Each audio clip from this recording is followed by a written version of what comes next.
Assalamu alaikum, dear students. We are studying political science of class 9th, chapter 4, that is working of democracy. Our today's topic is regarding parliament. आज हमें parliament के बारे में पढ़ना है. In the previous lecture we studied about the process of making major policy decisions. किस तरह से एक निज़ाम एक रूल्स एंड रेगुलेशंस के तहत एक पब्लिक पॉलिसी बनती है. इसमें हमने देखा कि किस तरह से मंडल कमीशन की हमने एग्जांपल दी कि किस तरह वो रिपोर्ट सामने आया, फिर किस तरह से प्रेसिडेंट ने उसको मेंशन किया उस रिपोर्ट को दोनों हाउसेज में, और फिर किस तरह से प्राइम मिनिस्टर का एक रिपोर्ट आया, प्राइम मिनिस्टर का एक स्टेटमेंट आया. इसमें जो है एक पार्लियामेंट का भी रोल रहता है. पार्लियामेंट के अंदर डिस्कशन होता है, बहस मुबाहस होता है किसी भी रिपोर्ट को लेकर, और फिर उसी की वजह से एक डिसीजन शेप लेता है. फाइन. और डिसीजन का इस पर इन्फ्लुएंस होता है पार्लियामेंट का, और इसी वजह से एक इन्फ्लुएंस पड़ा, एक प्रेशर पड़ा गवर्नमेंट पर कि उसको मंडल कमीशन रिकमेंडेशंस एक्सेप्ट करने पड़े. जो सिफारिशात मंडल कमीशन ने किए थे उस पर उनको अमल दरामद करना पड़ा. और अगर पार्लियामेंट उसको फेवर नहीं करता तो गवर्नमेंट उसको उसमें आगे नहीं ले जा सकती थी, उस पर अमल दरामद नहीं कर सकती थी. फाइन. इट मीन्स पार्लियामेंट का एक क्रूशियल रोल होता है. आज हमें पढ़ना है कि पार्लियामेंट होता क्या है और इसकी ज़रूरत क्यों है. जो कोई जमहूरी निज़ाम है, जो भी कोई डेमोक्रेसी है, वहाँ पर एक असेंबली होती है, कोई एक मजलिस होती है जिसमें मुंतखब नुमाइंदे जो लोगों के होते हैं वो अपने जो उनके पास पॉलिटिकल अथॉरिटी होती है, जो लोग उनको चुनते हैं और फिर लोगों के बिहाफ पर वो फैसले लेते हैं, पॉलिटिकल अथॉरिटी एक्सरसाइज करते हैं. इसको हम बोलते हैं, जिस जगह वो करते हैं ये सब चीज़ें कानून साजी वगैरह, तो उस जगह को हम कहते हैं it's a parliament. Fine. India में हमारे पास जो नेशनल असेंबली है, जो कौमी सतह पर है, हमारे पास एक असेंबली, एक मजलिस है, उसको हम कहते हैं that it is a parliament. और स्टेट लेवल में इसका नाम होता है लेजिस्लेटिव असेंबली, या लेजिस्लेचर भी हम कहते हैं. फाइन. और ये जो नाम है ये मुल्क से मुल्क वेरी करते हैं. एक मुल्क में इसका एक नाम होगा, दूसरे मुल्क में इसका दूसरा नाम होगा. और लेकिन ये हमें याद रखना चाहिए, जो पार्लियामेंट होता है ये एक्सरसाइज करता है पॉलिटिकल अथॉरिटी, सियासी इख्तियार इनको होता है, जो ऐसे on the behalf of people, ये लोगों के बिहाफ पर कोई डिसीजन लेते हैं. फाइन. इट मीन्स ये लोगों के जानिब से होते हैं, ये खुद ब खुद नहीं होते, क्योंकि इनको लोगों ने मुंतखब किया होता है.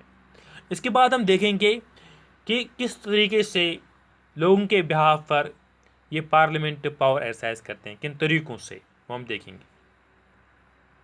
इसमें हम इनलिस्ट किए गए यहाँ पर 4. नंबर 1 जो इसमें है, जो पार्लियामेंट होती है is a final authority for making laws in any country.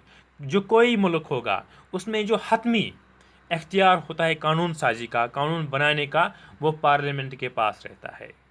और ये जो लॉ मेकिंग का काम है, लेजिस्लेशन का जो काम है, ये किसी भी मुल्क के लिए बहुत अहमियत का हामिल है.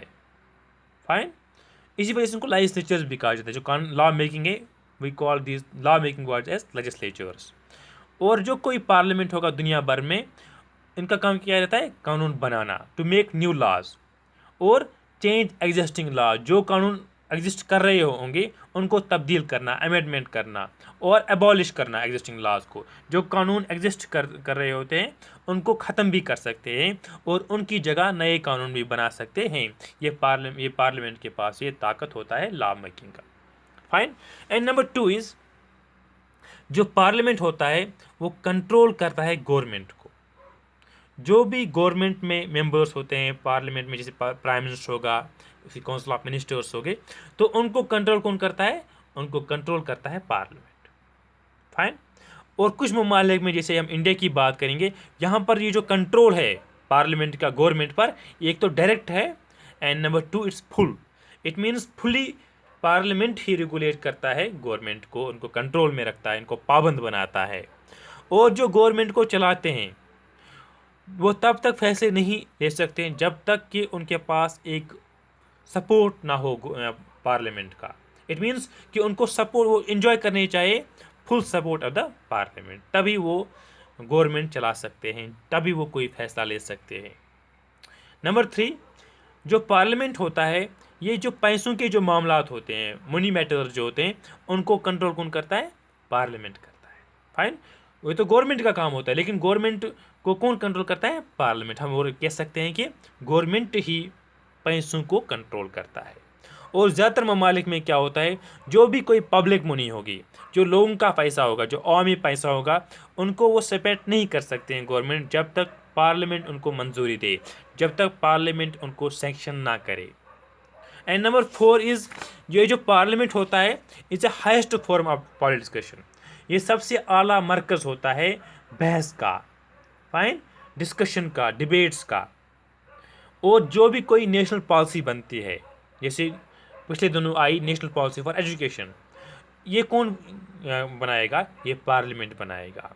जो गवर्नमेंट होगा वही बनाता है, लेकिन उनको जो सपोर्ट होना चाहिए, उनको जो जब तक वो इन्जॉय ना करे सपोर्ट पार्लियामेंट का, तब तक वो कोई भी पॉलिसी नहीं बना सकते हैं। इट मीन्स कि पार्लियामेंट का बहुत ज़्यादा कंट्रोल होता है गवर्नमेंट पर।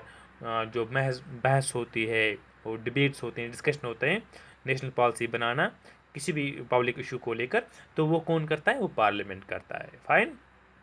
और पार्लियामेंट का ये भी मैटर होता है कि वो मालूमात मांग सकते हैं किसी भी मैटर पर, किसी भी जो कोई भी गवर्नमेंट का इदारा होगा, तो वहाँ से वो इंफॉर्मेशन हासिल कर सकते हैं, वो उनका हक रहता है। सो इस तरह से हमने देखे कि क्या अहमियत है पार्लियामेंट की डेमोक्रेसी में।